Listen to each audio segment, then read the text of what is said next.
नमस्कार, आप सभी का रमेश सुरेल यूट्यूब चैनल पर बहुत हार्दिक स्वागत है। डीएलएड वर्सेस बीएड विवाद मामले की मध्य प्रदेश हाईकोर्ट में आज लगभग 2 घंटे तक सुनवाई हुई। आज सुनवाई में क्या हुआ, इस सुनवाई को लेकर लाइव मैंने मेरे चैनल पर दिखाया, बट काफ़ी छात्रों के मैसेज और फ़ोन आ रहे थे कि सर आप अपनी भाषा में एक समरी के रूप में बताइए कि आज मध्य प्रदेश हाईकोर्ट में क्या हुआ।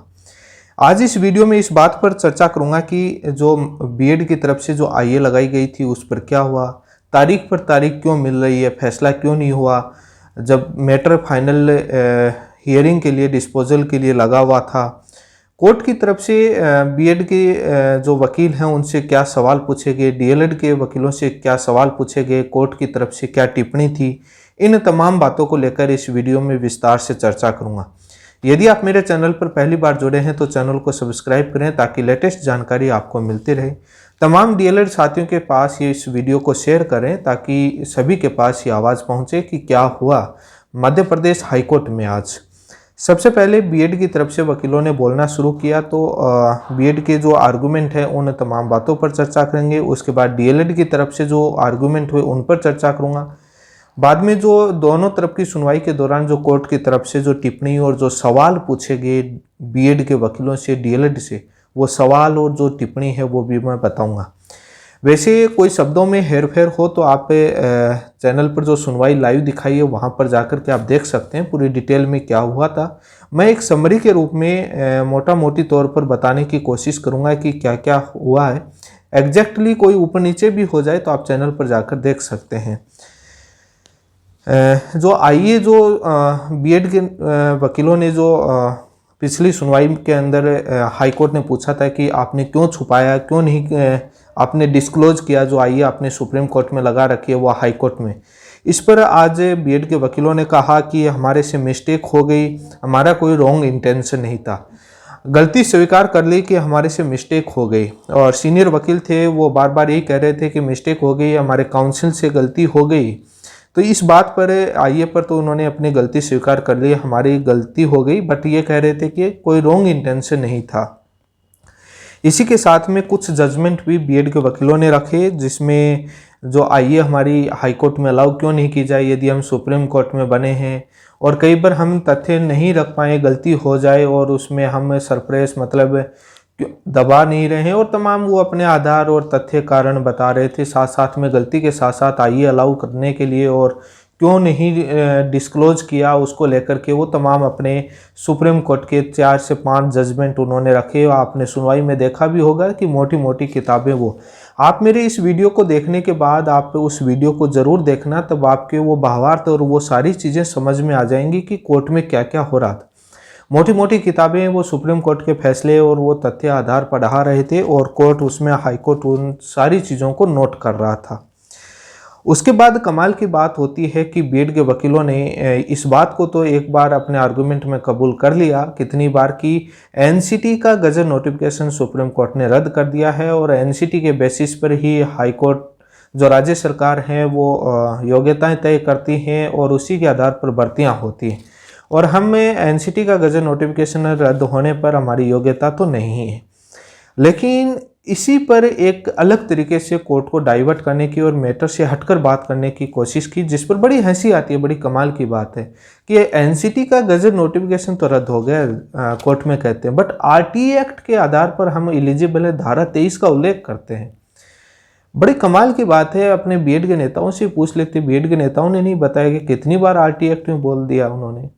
आरटीए एक्ट की धारा 23 का बात करते हैं। 23(1) में सबको पता है कि एनसीटी का गजट नोटिफिकेशन एनसीटी का 28 जून 2018 का आरटीए एक्ट धारा 23(1) के तहत ही तो आया है। 23(2) में छूट का प्रावधान है। आरटीए एक्ट में तो एनसीटी को एकेडमिक अथॉरिटी बता करके पूरी अथॉरिटी को पावर दिया गया है। कैसे एलिजिबल है आरटीए एक्ट के आधार? लेकिन मैटर को डाइवर्ट करना, मुद्दे पर चर्चा नहीं करना, उनका काम है कि मैटर को डाइवर्ट करो, गुमराह करते रहो और बहस रियल मुद्दे पर होने ही मत दो। लेकिन कोर्ट तो सारे तथ्यों पर चलता है, सुनना उनका अधिकार है, ताकि ये ना हो कि हमारी सुनी नहीं गई, तो वो तमाम ये चीज़ें दलीलें रखेगी। बड़ी कमाल की बात ऐसी आती है, आरटीए एक्ट के आधार पर ये एलिजिबल है। कैसे एलिजिबल है? बीएड के वकील ये तर्क दे रहे हैं कि आरटीए एक्ट के आधार पर हम एलिजिबल है, एनसीटी का गजट नोटिफिकेशन रद्द है। आरटीए एक्ट एक बार वकील साहब पढ़ तो लीजिए, आप इतने ज्ञानी हैं, पढ़े लिखे तो हैं।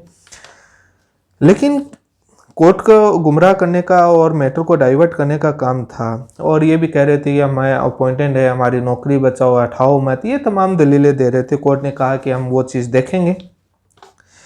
इशू पर कोई उनकी खास दलील नहीं थी और मात्र आईए पर उनकी दलील थी, क्योंकि कोर्ट ने सवाल पूछा था उसी पर वो ज़्यादा गुमराह कर रहे थे कि मेन इशू पर तो वो चर्चा करने भी नहीं चाहते। उनको मालूम है कि अपन अलाउ भी नहीं है आईए, क्योंकि सुप्रीम कोर्ट में ऑलरेडी वो इशू रख करके डिसाइड करवा चुके हैं। 11 अगस्त के फैसले में डिसाइड हो चुका है, तो कैसे वो क्या चर्चा रखें।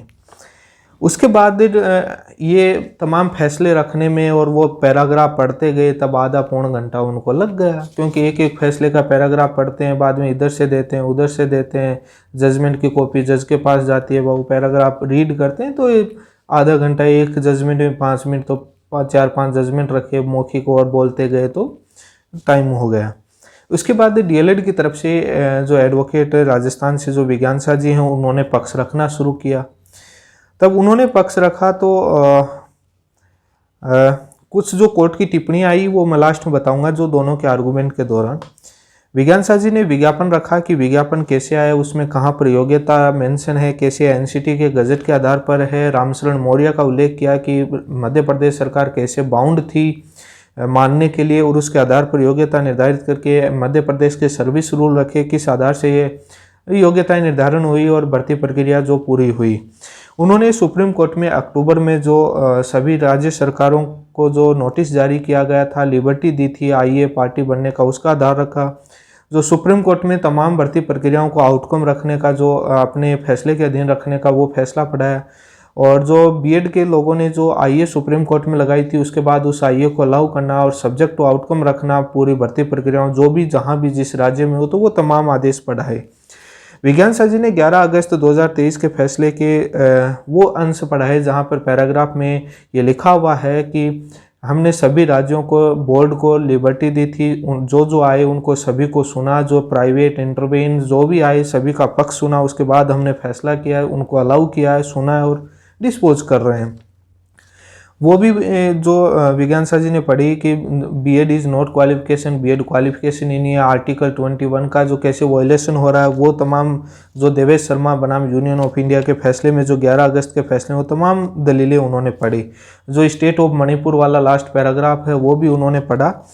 तो कई सारे 11 अगस्त 2023 के फैसले के अंश पढ़ करके कोर्ट को बताया। कोर्ट ने कहा कि पता है कि बीएड इज़, हम इसको अंडरस्टूड करते हैं, मालूम है। बाद में विज्ञान शाह जी ने जो 11 अगस्त फैसले का बिंदु जो पैराग्राफ नंबर 5 है उसको भी रीड किया, तमाम पैराग्राफ उन्होंने पढ़ करके बताए और पढ़े। और विज्ञान शाह जी ने बिहार के मामले में जो सुप्रीम कोर्ट के 3 जजों की बेंच ने जो फैसला दिया था उसको भी रीड किया, और कैसे सुप्रीम कोर्ट ने जो एनसीटी गजट नोटिफिकेशन के बेसिस पर जो भी भर्ती प्रक्रिया जो प्रोसेस है, उन सारी प्रोसेस को इनवैलिड किया है, वो चीज़ें बहुत रीड करवाएं। आप मेरे इस वीडियो को देखने के बाद देखना कि जज साहब का किस तरफ क्या रुख था, क्या रवैया था, और वो उस वीडियो को ज़रूर देखना, तब आपको पता लग जाएगा किस समय क्या क्या नोटिंग कर रहे थे और कहाँ कहाँ हाँ बढ़ रहे थे, क्या क्या हो रहा था, आपको मालूम चल जाएगा। और विज्ञान शाह जी ने जो मध्य प्रदेश हाई कोर्ट ने जो भर्ती प्रक्रिया subject to outcome supreme court के फैसले के अधीन, वो तमाम सारी चीज़ें पढ़ी। और जो बीएड की आईए है उसको भी पढ़ी, जिसमें उन्होंने लिखा था कि हमारी फैसला सुप्रीम कोर्ट के देवेश शर्मा बनाम यूनियन ऑफ फैसला से डायरेक्टली रूप से हमारा केस लिंक्ड है, उसी फैसले का प्रभाव पड़ेगा। जो सुप्रीम कोर्ट में आईए लगाई थी उसमें ये चीज़ें लिखी थी, वो पढ़ के सुनाई थी कि डायरेक्टली इस केस से रिलेटेड ये बीएड के कैंडिडेट स्वयं सुप्रीम कोर्ट में कहा है कि हम इस देवेश शर्मा से बनाम यूनियन ऑफ इंडिया केस से हम अफेक्टेड होंगे, क्योंकि यही फैसला लागू होगा, इसी के अधीन हमारी भर्ती प्रक्रिया हाईकोर्ट ने रखी है, सब्जेक्ट टू आउटकम रखी हैं, और ये सारी चीज़ें उन्होंने दलील पढ़ी।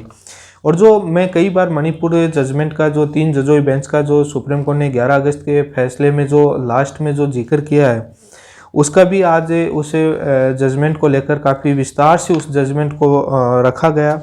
और अभी हाल ही में जो सुप्रीम कोर्ट की एक संवैधानिक पीठ ने जो फैसला दिया है, जो सीबीआई का एक कानून था उसको रद्द करके, जिसको लेकर के कब से लागू होगा, क्योंकि बीएड की तरफ से ये रखने की कोशिश की जा रही थी कि 11 अगस्त का फैसला है बट आगे से लागू किया जाए, और इस फैसले को रेट्रोस्पेक्टिव इफेक्ट से नहीं लागू किया जाए, आगे से प्रोस्पेक्टिव इफेक्ट से लागू किया जाए, तो ये वो रख रहे थे। तो इस पर उन्होंने रखा कि कब से लागू किया जाए। साफ उन्होंने विज्ञान साझी ने कहा कि जब से गजट नोटिफिकेशन जारी हुआ तब से ही रद्द माना जाता है। ये फैसले रखे।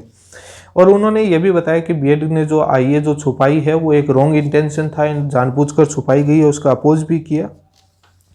उसके बाद एक वकील और थे जो बीच में भी बोले थे, जो सरदार जी जो वकील थे, जो पगड़ी वाले जो वकील थे, मुझे नहीं मालूम कि वो बीएड की तरफ से थे या मध्य प्रदेश सरकार की तरफ से थे, बट वो जो वकील हैं वो एक अलग ही मुद्दा लेकर के आए, अलग ही तरीके से डाइवर्ट करने की कोशिश कर रहे थे। वो कह रहे थे कि टेट के बेसिस पर ये भर्ती है, तो इसमें टेट पास करेगा तो उसके आधार पर होगा। ये तक कह रहे थे कि हमको डीएलएड और बीएड से कोई मतलब नहीं है, शायद सरकार की तरफ से थे कि हमको कोई मतलब नहीं है, आप डिप्लोमाधारी हैं, आप बीएड वाले हैं, आप तो हमारी परीक्षाएं पास करो और नौकरी लो, मेरिट के बेसिस पर लेते हैं। और पेपर के हिस्से पढ़ा रहे थे, चाइल्ड पेडागोजी आती है, मैथमेटिक्स आती है, ये वो पास करके आए तब भी हम ले रहे हैं। तब वो तमाम सारी चीज़ें वो अलग ही एक अपनी कहानी रख रहे थे, सर्विस रूल और तमाम चीज़ों पर। लेकिन उन तमाम बातों को एकमात्र इनका काम था कि मैटर से डाइवर्ट किया जाए, गुमराह किया जाए। उनसे ज़्यादा वो कोई आर्गुमेंट भी नहीं हुए। लेकिन आईए पर आप लोगों के मन में सवाल होगा कि आप बोल रहे थे कि जुर्माना और वो तमाम आईए पर क्या हुआ। कोर्ट ने सुना है, पॉइंट नोट किए हैं, उन्होंने अपनी गलती मान ली है कि हमारी मिस्टेक हो गई है। ये चीज़ आप ये वीडियो में जाकर के जो सुनवाई हुई है उसमें जाकर के सुन सकते हैं। मिस्टेक पर बार बार बोला है और रॉन्ग इंटेंशन आप फैसले में लिखेंगे, जज साहब उस पर क्या निर्णय लेते हैं वो जज साहब लेंगे। और अब जो कोर्ट की तरफ से जो टिप्पणी आई थी उस पर चर्चा करनी जरूरी है। उसके बाद वो वीडियो जरूर देखना, मेरे चैनल पर है, लगभग 2 घंटे का, उसको सुनोगे तब पता लग जाएगा। कोर्ट की तरफ से टिप्पणी और जो सवाल थे वो क्या थे। एक तो बीएड के वकील से पूछा, आप देखना कि अब जो आर्गूमेंट लगभग कंप्लीट हुए तो क्या आप मेरिट पर क्या बात करोगे, मेरिट बताइए। तो वो चुप हो गए, कुछ बोल नहीं पाए। तब जज साहब ने कहा कि मेरिट बेसिस पर ही 11 अगस्त का फैसला है, तो उस पर तो आप क्या बोलोगे। तो ये एक मेरिट पर, और मैं पहले भी उस दिन वीडियो में बोला था, जो छत्तीसगढ़ वाले हैं वो भी देखें। आप क्या हाईकोर्ट को बोला है कि लो और मेरिट के बेसिस, आज मेरिट के बेसिस पर मध्य प्रदेश वाले में आप सुन लीजिए कोर्ट ने, डबल बेंच ने क्या पूछा है। और जज साहब ने मेरिट के बेसिस पर हो ही गया। और मैं उस समय भी कहा था जब सुप्रीम कोर्ट में सुन रहा था कि बताया था कि भारत सरकार के एएसजी से पूछा कि मेरिट के पर बात करो, तो कुछ नहीं बोल पाए। जब मैंने कहा था कि डीएलएड जीतेगी, तो आप मेरिट के बेसिस पर बीएड के पास कोई जवाब नहीं था। अब कोर्ट क्या फैसला करता है देखते हैं। जब टेट के नाम पर और उस क्वालिफिकेशन के नाम पर जो वकील गुमराह करने की कोशिश कर रहे थे उस पर कोर्ट ने ही, आप उस समय देखना, थोड़ी देर बाद जज साहब कहते हैं कि यदि आप एनसीटी का गजट नोटिफिकेशन नहीं होता तो क्या टेट के आप एग्ज़ाम दे पाते, एलिजिबल हो पाते। आप एलिजिबल भी उसी के बेसिस पर हुए, टेट एग्ज़ाम भी तभी दिए आप, नहीं तो आप टेट एग्ज़ाम भी नहीं दे पाते। तो ये कहीं ना कहीं उनको वापस उस बैकफुट पर आ गए कि टेट में भी तभी एलिजिबल हुए जब एनसीटी का गजट नोटिफिकेशन आया, तब वही रद्द हो गया। तो उनके पास कोई जवाब नहीं था। तो वो आरटी एक्ट पता नहीं, बोले कि देवेश शर्मा के जजमेंट का तो इस केस से कोई लेना देना ही नहीं है। बड़ी कमाल की बात है, लेकिन उनका राइट है, वो अपने आर्गुमेंट तो करेंगे। तब फंडामेंटल राइट की बात हुई। कोर्ट ने पूछा कि जो एक पब्लिक एम्प्लॉयमेंट है वो एक फंडामेंटल राइट है, क्या इसमें डीएलएड का फंडामेंटल राइट का वेस्टेड वायलेशन नहीं है। उनके पास कोई जवाब नहीं।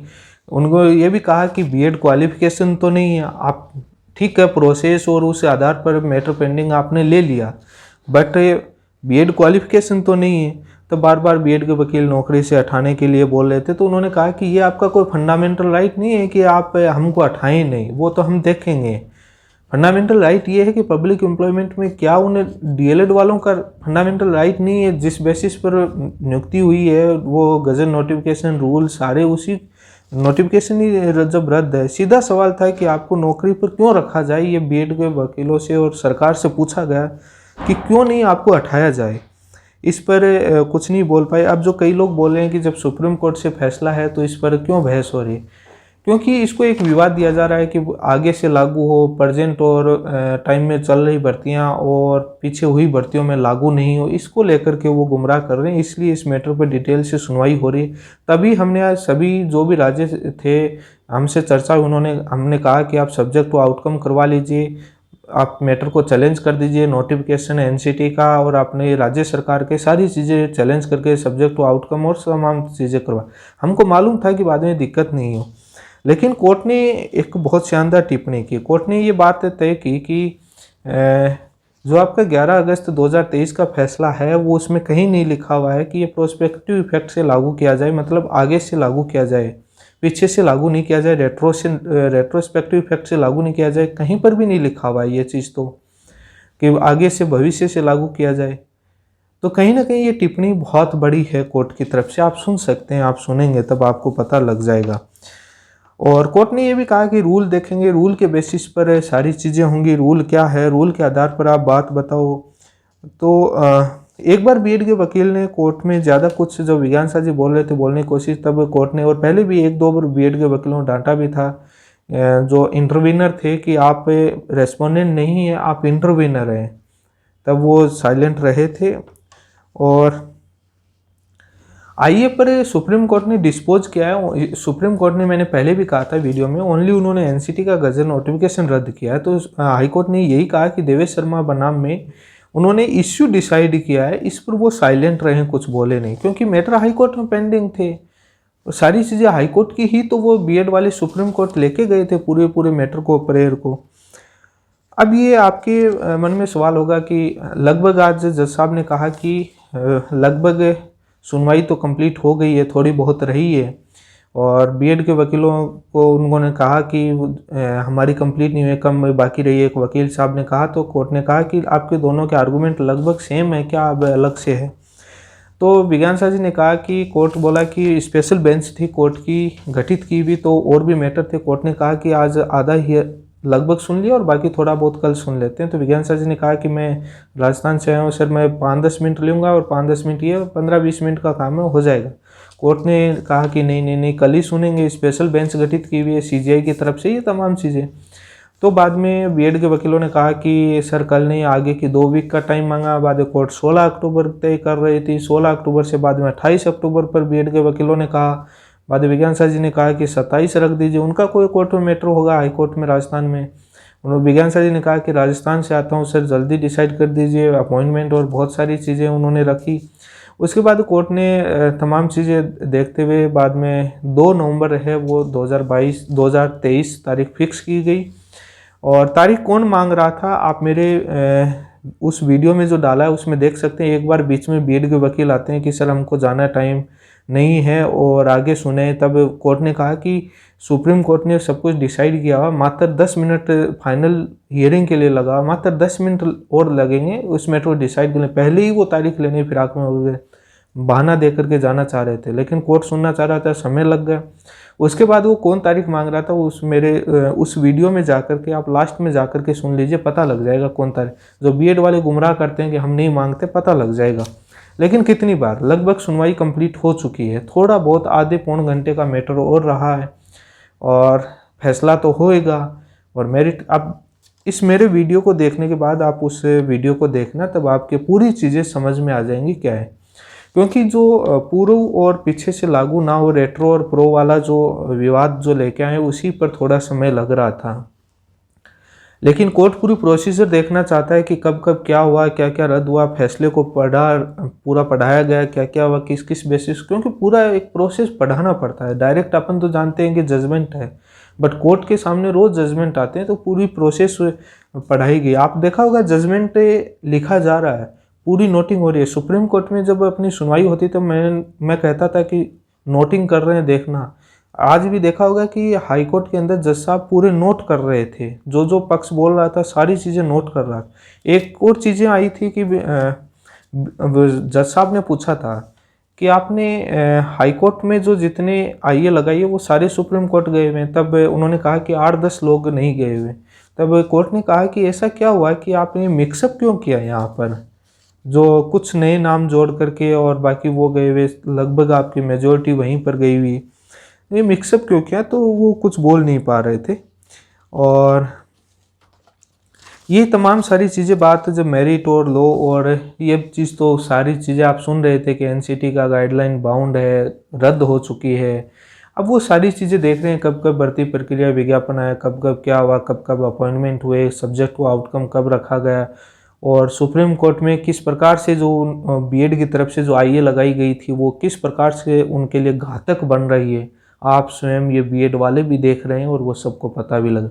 उनके पास कोई दलील नहीं बच रही, क्योंकि इश्यू हाईकोर्ट ने कहा था जब वो बीएड वाले एक बार तारीख मांग रहे थे कि डिसाइड तो सुप्रीम कोर्ट कर चुके अपेक्स कोर्ट, हम तो इसको देख रहे हैं, सुन लेते हैं, वर्डिक्ट तो मेन जो इश्यू है वो तो डिसाइड हुआ है। अब बड़ी कमाल की बात है कि आईए आरटी एक्ट के आधार पर एलिजिबल है। कौन से आरटी एक्ट के आधार पर एलिजिबल है समझ में नहीं है बीएड वाले, लेकिन मैटर को डाइवर्ट करना चाहते हैं, क्योंकि पूरी प्रोसेस समझने में और पूरे सारी चीज़ें नोटिंग की जाती है, उसके बाद फैसला दिया जाता है। तो 2 नवंबर को हर हाल में फैसला हो जाएगा, उसके बाद तारीख नहीं मिलेगी। और ये फैसले का जो आज सुनवाई का जो मोटा मोटा है वो मैंने आपको बता दिया।